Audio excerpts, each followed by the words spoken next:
అనుకున్నది ఒకటి, అక్కడ అయింది ఇంకొకటి. డే 2 ఇన్ ఉదయపూర్లో నెక్స్ట్ ప్లేస్ ఫతేసాగర్, ఇంకా నెహ్రూ గార్డెన్ ఐలాండ్.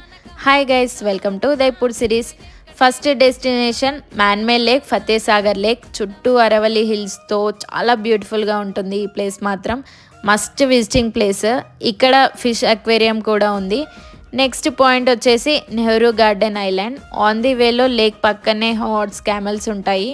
రాజస్థాన్ అంటేనే హార్స్ ఇంకా క్యామెల్స్. రైడ్కి 200 తీసుకుంటారు. ఇది Ravanahatha, Rajasthan famous musical instrument. Nehru garden island వెళ్ళాలి అంటే బోటింగ్ త్రూయే వెళ్ళాలి. పర్ పర్సన్కి 177 రూపీస్. స్పీడ్ బోట్ కూడా ఉంటుంది. లేక్లో బోట్ రైడ్ మాత్రం చాలా బాగుంది. అంతా బాగానే ఉంది, కానీ మనం వెళ్ళాల్సిన ప్లేస్ వచ్చేసి నెహ్రూ గార్డెన్లోకి కదా. నా బ్యాక్ సైడ్లో ఉందే నెహ్రూ గార్డెన్ ఐలాండ్. లోపలికి తీసుకెళ్తారా అనుకున్నాం, బట్ అలా చూపించి ఇలా ఒక 10 minutesలో తీసుకొచ్చి అది మ్యాటర్ అనమాట. అనుకున్నది ఒకటి, అయింది ఒకటి.